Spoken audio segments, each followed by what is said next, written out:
Thanks, Ross. Good morning, everybody.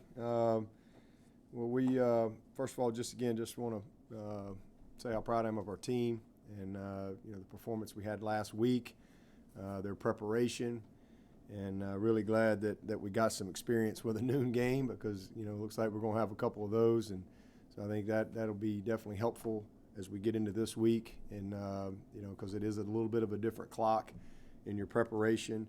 So proud of our team and how they performed, but getting ready for Syracuse. We're excited to be back at home here for a couple weeks and close out the month of October right here in Clemson, and our primetime phase of our journey each year.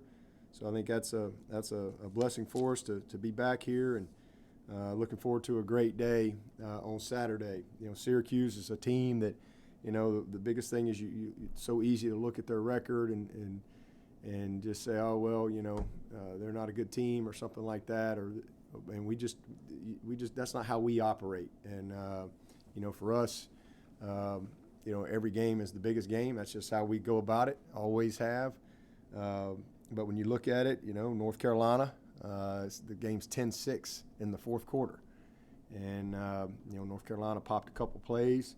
Pittsburgh, same thing. Close. Pittsburgh's a good team. Close game all the way to right there at the end. They come back and beat Georgia Tech by, 3 scores. And then, again, Duke game, very tight game. And then bam, bam, right in the fourth quarter, game kind of got away from them with some turnovers and things like that. So, listen, this is a team that we have a lot of respect for sure. Their style of play offensively creates challenges. They're a tempo team, a lot of RPOs, a lot of pop passes, a lot of screens, and everything that comes off of those type of plays. A lot of shots down the field. They're going to throw the ball down the field 10 times 40 yards or more. So competitive plays, technique, and fundamentals outside at corner in particular are critical. And then defensively, they're just they do a lot of stuff. And they've had some personnel challenges these first few games with different guys being, in and out. And, again, we have a lot of respect for them. And we know firsthand here at Clemson that Syracuse is a team that can beat you. Obviously, we went up there. The last league loss we had was to Syracuse, and it was up there.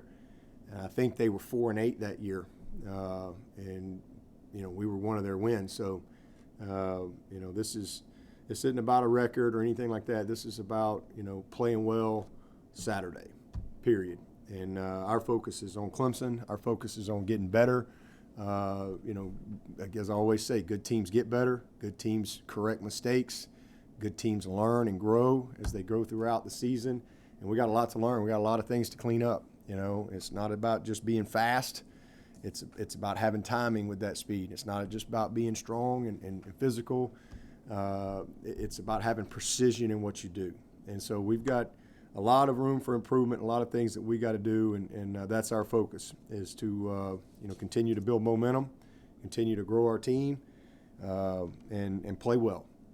Bottom line, we just want to play well. But we're also excited this week to be back in the Valley. This is, as most of you know, this is Breast Cancer Awareness Month, and it's something that we're passionate about, here. And this is our designated game that we will try to bring awareness to that and hopefully raise some money to make a difference for this state, this community, and for a lot of people's lives.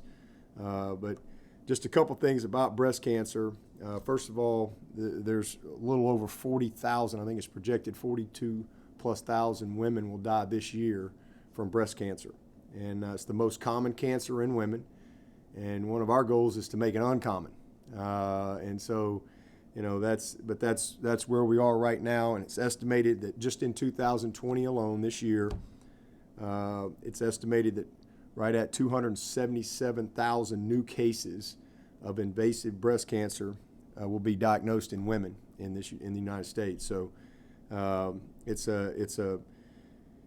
is a killer, and it's something that we've made a lot of progress with, a ton of progress. It's been proven that early detection can can greatly improve your odds of survival. And so it's something that's touched probably everybody out there that's watching this or listening to this. So we're just happy to be able to, help create awareness and participate. And just as of January of 2020, there are more than 3.5 million women that have a history of breast cancer in this country. And that includes women that are being treated now and women who have finished their treatment. So that's a big number. And so we're just thankful to have the opportunity to do our part. And I also want to especially thank WCCP and 105.5 The Roar. I got the Roar right here.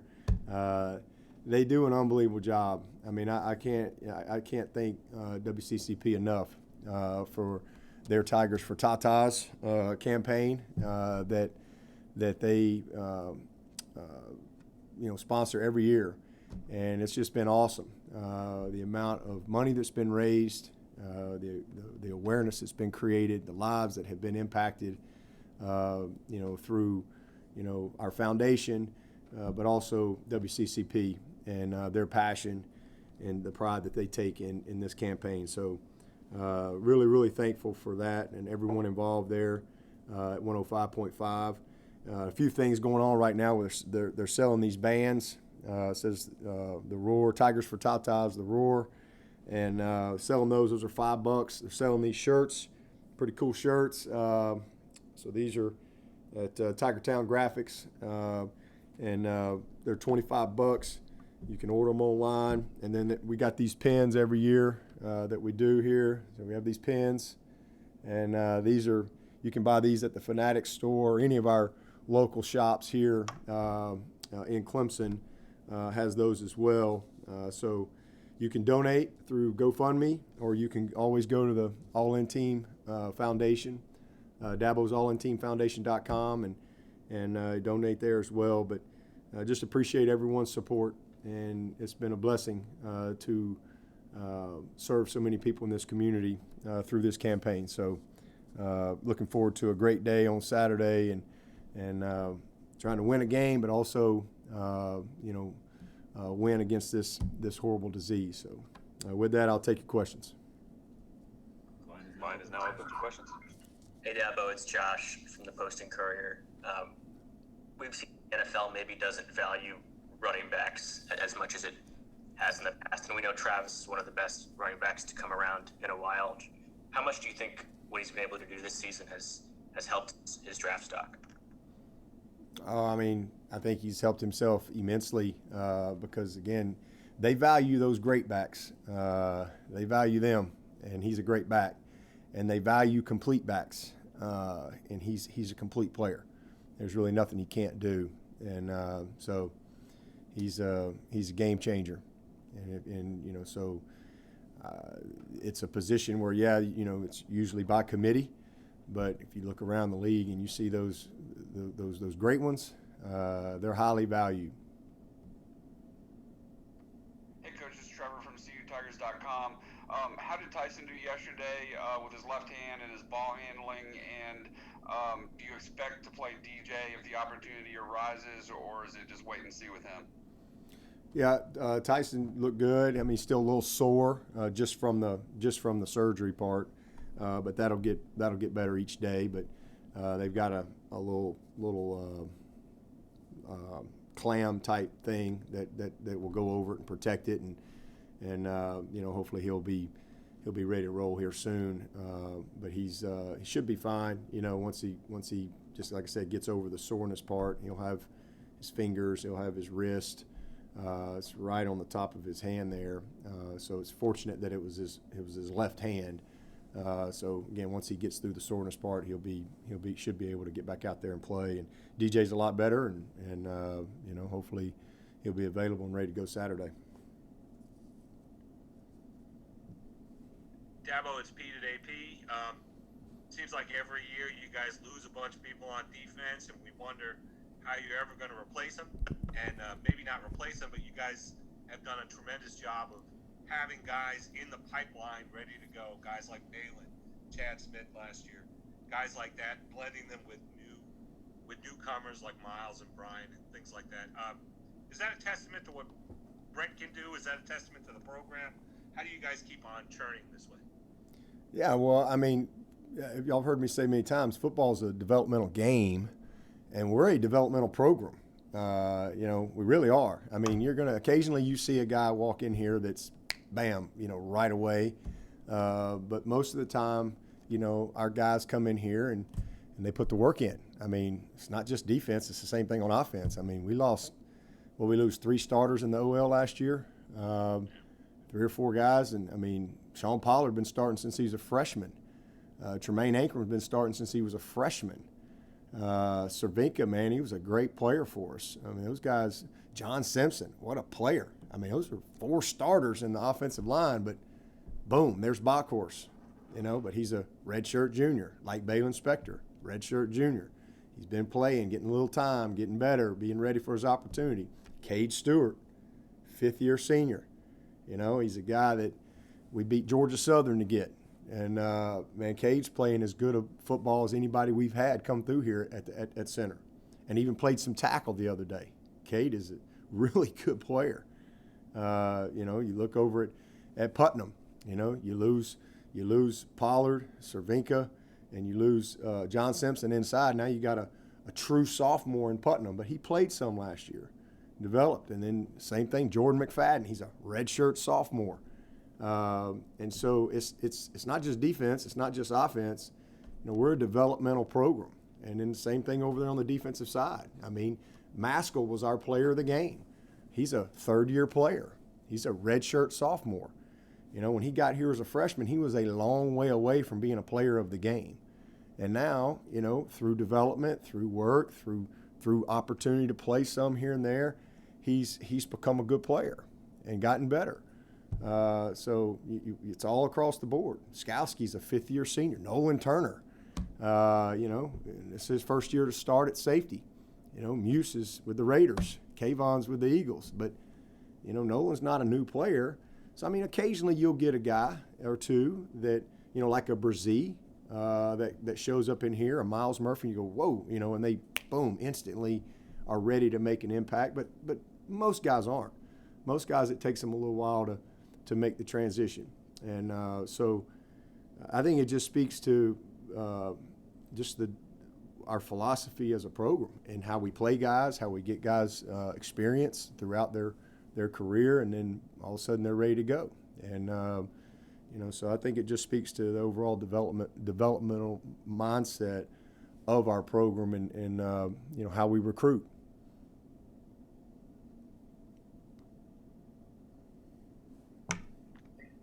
Trevor again from CUTires.com. You look at Syracuse, they've got Rex Culpepper playing quarterback for Tommy DeVito, who's injured. Culpepper's a veteran guy, testicular cancer survivor, so he's a tough kid. But made a couple nice deep throws on Saturday. Just what have you seen in limited film from him?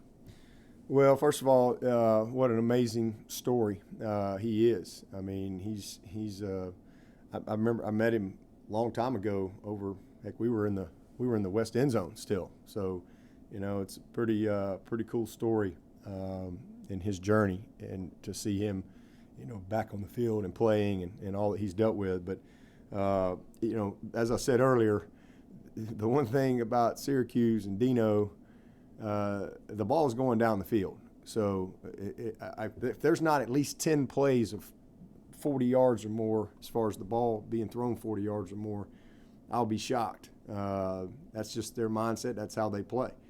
And so we got a big challenge this week at corner. And Rex he's a good thrower, man. He can put the ball, he can push it down the field, he can put the ball where it needs to be. He's a big, strong kid. I think the best part of their offense are their receivers and the guys they got outside. The back's a freshman. He's a good player. But they've always had some skill outside, and so we got to do a great job with our technique, our transition, our fundamentals on the ball, just like we've been doing. We've done. It's one of the best things we've done this year. One of the biggest improvements in our team has been our secondary, and in particular how we've played the ball in competitive situations. So that'll have to be the case on Saturday because it's going downfield, and he can push it. But he's got a good command. He's got a good understanding. He's a smart kid, and and they've done a lot of things.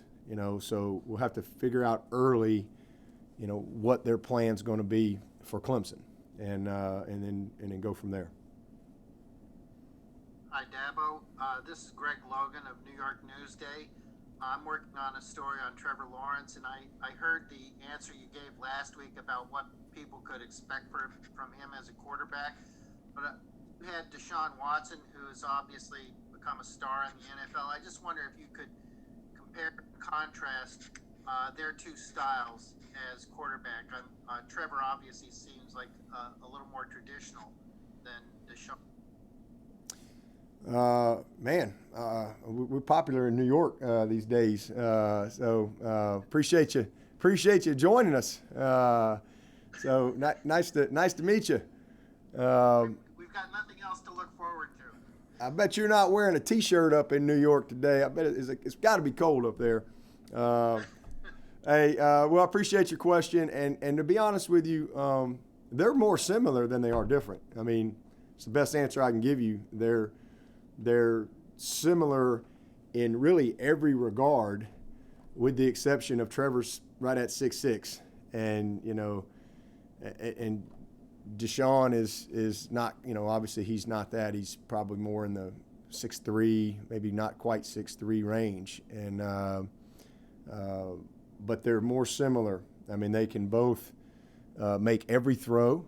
Trevor might have a little bigger arm, but I mean, you're splitting hairs. I mean, Deshaun can make every throw. Trevor can make every throw. They're both creative. They're both great, leaders. They both carry themselves with a great humble spirit. They're great teammates. They both, are servant type of leaders. They're both grinders. They both love to prepare. I didn't know if I would ever coach another guy like Deshaun that just loved to prepare and was so focused on being great that he didn't get distracted by other things. And Trevor and Deshaun are the exact same. I mean, Trevor's graduating in 2.5 years, just under right at 3 years, and Deshaun did the same thing. Just very focused young people. When I met them, Deshaun committed as a 10th grader.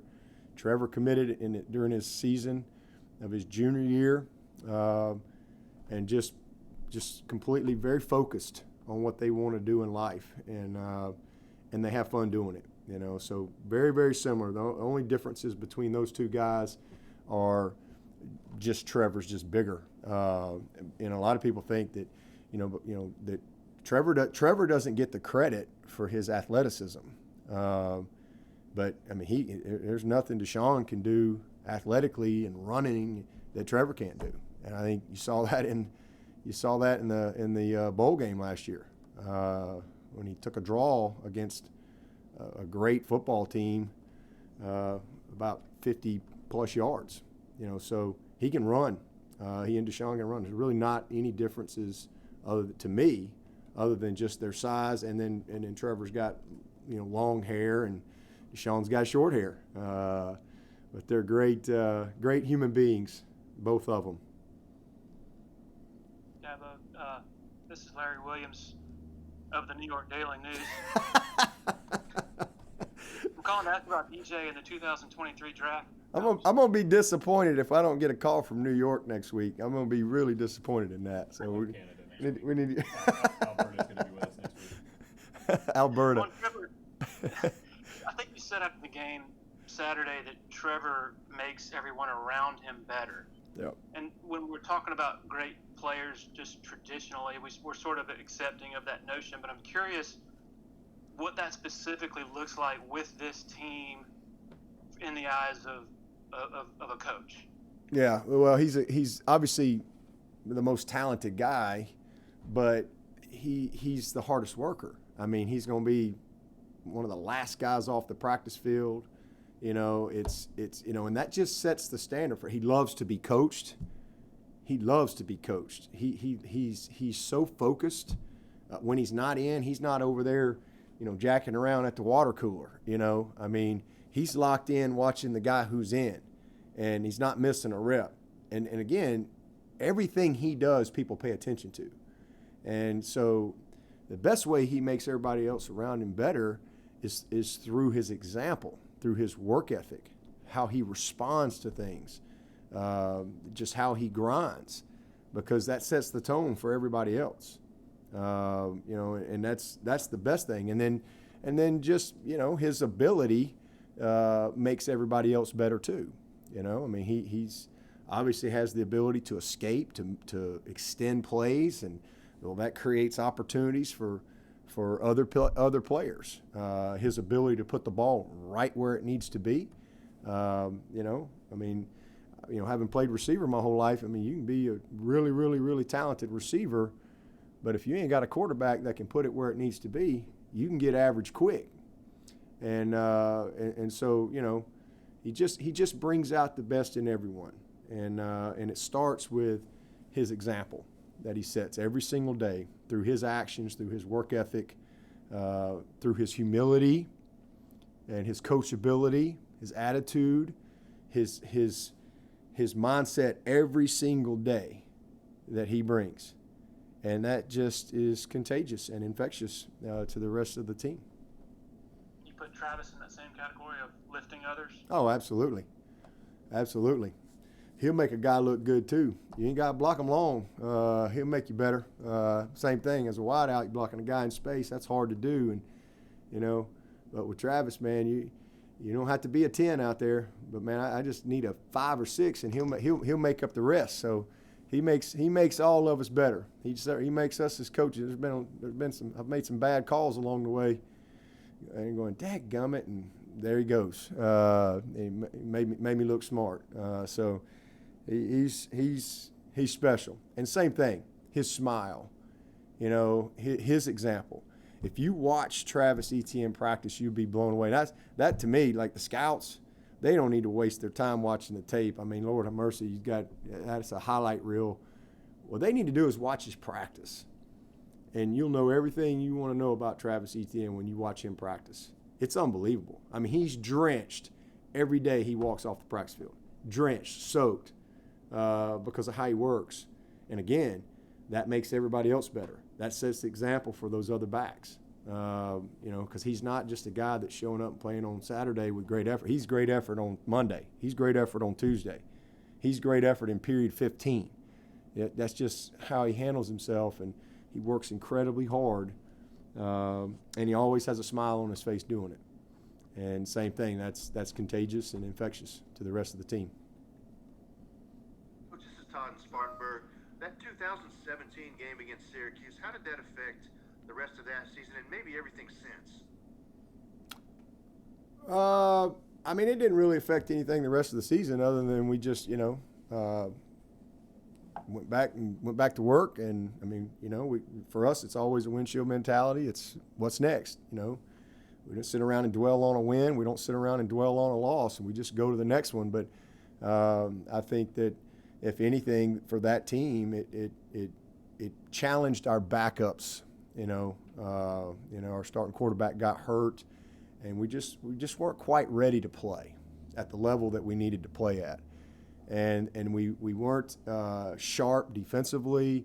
We just weren't sharp. We just weren't ready to go, and we didn't play, or respect the opponent the way we needed to, and do the things that Clemson controls. And we always talk about don't lose to Clemson, and we didn't take care of the things that we could take care of in that game, and it caught us. They just won the game, flat out outplayed us, earned it. And so, if anything, it just maybe brought a little more focus to some details, a little more sense of urgency that we needed to have, especially with some of our backup players. And we just went back to work, and ended up going to the playoffs and got beat by a great Alabama team in the Sugar Bowl there. But it was a good team. We were a good team, but we were a good team that got beat by a team that outplayed us on that day, a team that we were better than on paper.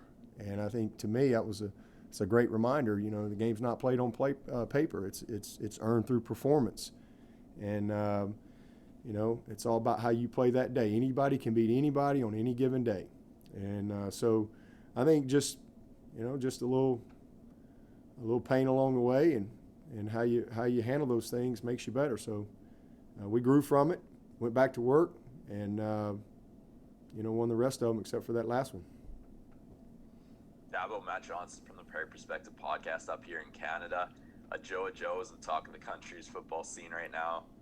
Brooks, Alberta native, scores his first career touchdown. You stated post-game the cake is still baking with Ajou, so I'm curious what specific aspect of his game are you really looking for him to turn the corner in?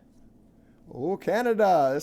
We have gone international. You're my first international question person. I love it. Keep getting Canada noise about Ajou. Yeah, Ajou Ajou.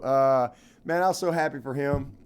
First of all, the first one, and what a great play he made on that first catch, was so close. I was so disappointed when we didn't get to keep it. So that was pretty cool to see him, take a screen and go 30-something yards, just knees and elbows flying all over the field. I mean, he was just so relentless to get to the end zone.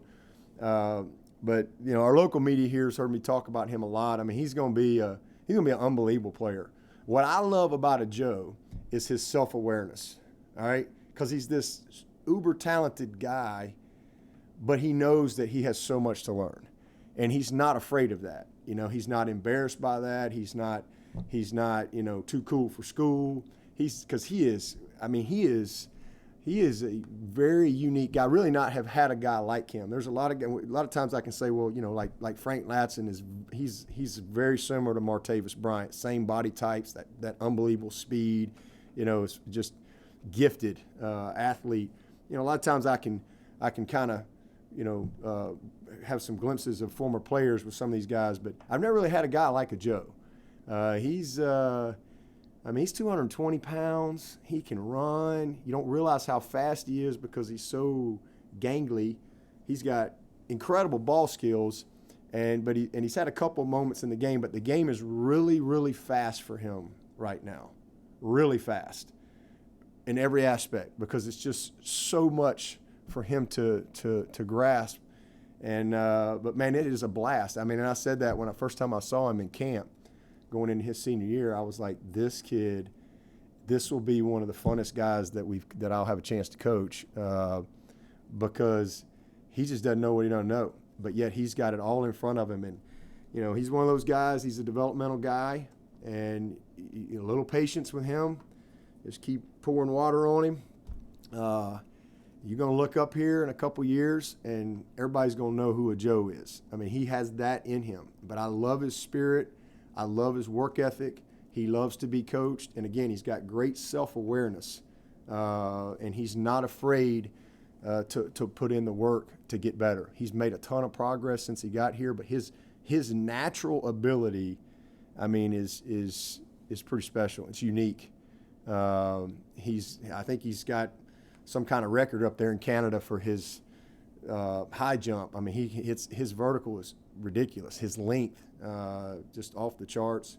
So he's a work in progress. So it was great to see him have a moment like that because that's going to do a lot for his confidence. And, so he's going to be a guy that'll be a big-time factor for us as we, continue to move through this season, but certainly the rest of his career. Hey, Dabo, it's Josh again. Do you have any examples of that self-awareness with him, like a time when he was like, hey, I don't know what I don't know? Absolutely. He did, just a lot of the simple things, whether it be what the defense is trying to do, stance, technique at the position, and understanding verbiage and terminology. And, again, he grew up in Canada. I mean, he was rarely in a stance. He always had to run and start, But what I love about Ajou, and that's one of the main reasons, because he just came over his senior year and played down in Clearwater. But what I love about him is watching his tape, like because he's played a long time in Canada. And you watch any of his tape, and, I mean, there's 3 feet of snow. And, I mean, he's out there. He's tough. He loves football. I mean, you got to love football to play football in, 3 feet of snow, and that's your norm. But he's a tough kid. But just details, fundamentals, why, like what drill work and, route running, break points, just it literally taking this kid that's got all this talent and trying to just teach him almost a new language almost. And so it's going to be a lot of fun to develop him. We'll take two, three more for Coach. Hey, Coach, it's Trevor again. Will Spiers, probably the best passing punter in the country, but he's really quietly putting together a good season. He'd actually be top 10 nationally in punt average if he qualified with enough punts. But I imagine sooner or later you're going to get in a close game where field position punting is crucial, and it's looking like he'll be a pretty good asset in that regard. Yeah, and that's the biggest area that he's grown, and it's basically sometimes again it takes a little while, but what you're seeing is what we've seen in practice, and he's just become so consistent.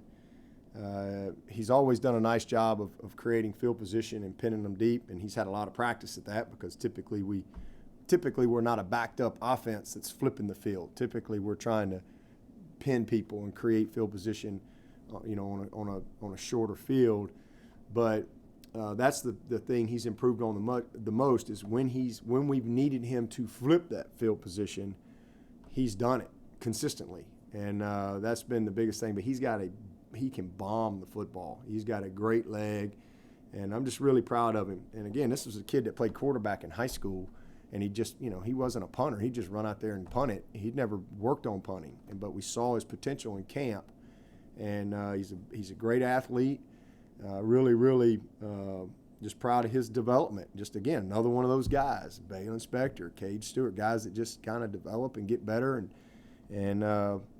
he's a guy that'll have a chance to punt at the next level, with no doubt. I mean, he's got the confidence now. He's created consistency in his fundamentals and his technique, and he can do it. So, just really proud of him. And I think he averaged 50.7 the other day, and just has been incredibly consistent. So it's been good to see. He and BT have been awesome for us this year.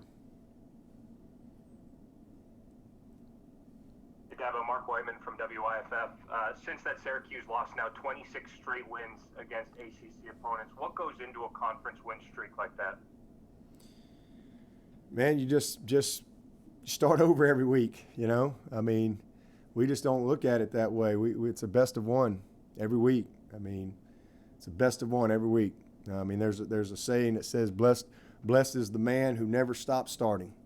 And I'd say the same thing. Blessed is the team who never stops starting. You start over every week. You start over every week. You start over every season. It's a season of its own. Every week, you're just trying to – it's a best of one. And then a mindset, and respect for what it takes to prepare, respect for, your routine and for every single opponent. And certainly it takes good players and good coaches, and we certainly have all those things. But there's a lot of teams out there with good players and good coaches. So it takes a mentality, culture, mindset, and just a daily focus. Every single day. Just win the day, man. Just be great where our feet are, and then I think having some fun along the way too. And so all those things play into it and have been a factor for us. So we don't really even talk about it. It's not something we talk about. I mean, we don't. If we get beat, we'll start a new streak next week. That's just kind of our mindset. We don't. It's always that windshield mentality. What's next? We talk about competitive stamina. It's not about, we say, it's fun to win. We always say the fun's in the winning, and the fun is in the winning. But the real joy and the true thrill comes from having a chance to go win again. and that's different. And so to me, that's what drives the best of the best is a chance to go win again. And that's what we get excited about every week. We start over every week, man, as coaches, and hey, let's go again. And just loving what you do, and I think loving who you do it with, and all those things are on display each and every day in our program and each and every week when you watch these guys play. We've got time for one more question. So just Todd again in Spartanburg. You've talked about cross-training players in case of injury and through the COVID scare. What about for the coaches, you or the coordinators? You have to be ready for that too, don't you? Oh, absolutely. Yeah. I mean, that's something put a lot of thought into this summer, and we've got a plan. Like, as I said earlier, we got it in a glass case and break if needed. Hopefully, I ain't got to break it, but if we do, we do what we got to do. But we definitely have a plan. That's something that we've always taken. Just like this is a developmental program with our players, this is a developmental program for our staff. I got a lot of guys on the staff. Y'all wouldn't even know who they were. I have no idea what their what they do, because they're just kind of, ball guys that just, different walks of life. A lot of them are former players, but we got a great staff, and a lot of these guys eventually will have an opportunity to have bigger roles here or somewhere else. So yeah, we're always trying to develop our staff, just like we do our players.